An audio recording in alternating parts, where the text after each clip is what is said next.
ओम श्री परमात्मने नमः।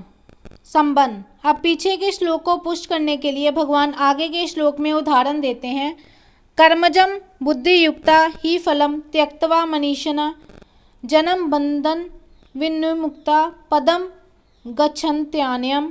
जो समता से युक्त है वे ही वास्तव में मनीषी अर्थात बुद्धिमान है। 18वें अध्याय के 10वें श्लोक में भी कहा है कि जो मनुष्य अकुशल कर्मों से द्वेष नहीं करता और कुशल कर्मों में राग नहीं करता वह बुद्धिमान है। कर्म तो फल के रूप में परिणत होता ही है, उसके फल का त्याग कोई कर ही नहीं सकता। जैसे कोई खेती में निष्काम भाव से बीज बोए तो क्या खेती में अनाज नहीं होगा? बोया है तो पैदा अवश्य होगा। ऐसे ही कोई निष्काम भाव पूर्वक कर्म करता है तो उसको कर्म का फल तो मिलेगा ही, पर वह बंधन कारक नहीं होगा। अतः यहाँ कर्मजन्य फल का त्याग करने का अर्थ है कर्मजन्य फल की इच्छा, कामना, ममता, वासना का त्याग करना। इसका त्याग करने में सभी समर्थ हैं। समता युक्त मनीषी साधक जन्म रूप बंधन से मुक्त हो जाते हैं। कारण कि समता में स्थित हो जाने से उनमें राग, द्वेष, कामना, वासना, ममता आदि दोष किंचन मात्र भी नहीं रहते। अतः उनके पुनर्जन्म का कारण ही नहीं रहता। वे जन्म मरण रूप बंधन से सदा के लिए मुक्त हो जाते हैं।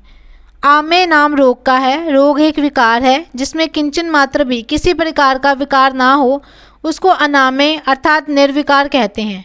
समता युक्त मनीषी लोग ऐसे निर्विकार पद को प्राप्त हो जाते हैं। इसी निर्विकार पद को 15वें अध्याय के 5वें श्लोक में अव्यय पद और 18वें अध्याय के 56वें श्लोक में शाश्वत अव्यय पद नाम से कहा गया है। यद्यपि गीता में सत्व गुण को भी अनामय कहा गया है, पर वास्तव में अनामय तो अपना स्वरूप और परमात्म तत्व ही है, क्योंकि वह गुणातीत तत्व है जिसको प्राप्त होकर फिर किसी को भी जन्म मरण के चक्कर में नहीं आना पड़ता। परमात्म तत्व की प्राप्ति में हेतु होने से भगवान ने सत्व गुण को भी अनामय कह दिया है। अनामय पद को प्राप्त होना क्या है? प्रकृति विकारशील है तो उसका कार्य शरीर संसार भी विकारशील है। स्वयं निर्विकार होते हुए भी जब ये विकारी शरीर के साथ तादात्म्य कर लेता है तब ये अपने को भी विकारी मान लेता है, परंतु जब ये शरीर के साथ माने हुए संबंध का त्याग कर देता है तब इसको अपने सहज निर्विकार स्वरूप का अनुभव हो जाता है। इस स्वाभाविक निर्विकारता का अनुभव होने को ही यहाँ अनामय पद को प्राप्त होना कहा गया है। इस श्लोक में बुद्धियुक्ता और मनीषिणः पदा में बहुवचन देने का तात्पर्य है कि जो भी समता में स्थित हो जाते हैं वे सबके सब अनामय पद को प्राप्त हो जाते हैं, मुक्त हो जाते हैं। उनमें से कोई भी बाकी नहीं रहता।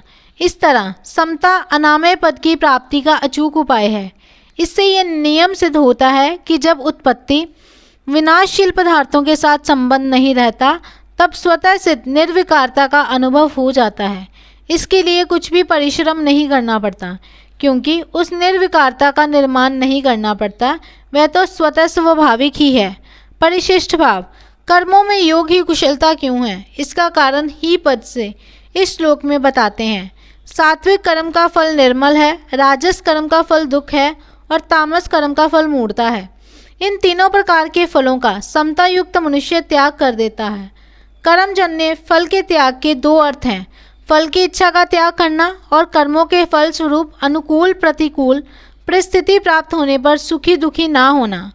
वास्तव में उत्पत्ति विनाशशील संपूर्ण संसार कर्म फल के सिवाय और कुछ है ही नहीं। कर्म फल का त्याग कर दे तो फिर कोई भी बंधन बाकी नहीं रहता। मनीषी शब्द का अर्थ है बुद्धिमान। पूर्व श्लोक के अनुसार समता पूर्वक कर्म करना ही बुद्धिमता है। सबुद्धिमान मनुष्येषु पदम गच्छन्त्यनामयम् गच्छन्ति पद के 3 अर्थ होते हैं, ज्ञान होना, गमन करना और प्राप्त होना। यहाँ निर्विकार पद की प्राप्ति का अर्थ है जन्म मरण से रहित पने का और निर्विकार पद की स्वतः सिद्ध प्राप्ति का ज्ञान हो जाना। कारण कि नित्य निवृत्त की ही निवृत्ति होती है और नित्य प्राप्ति की ही प्राप्ति होती है। इस श्लोक से ये सिद्ध होता है कि कर्म योग मुक्ति का, कल्याण प्राप्ति का स्वतंत्र साधन है। कर्म योग से संसार की निवृत्ति और परमात्म तत्व की प्राप्ति दोनों हो जाते हैं। जय श्री कृष्ण।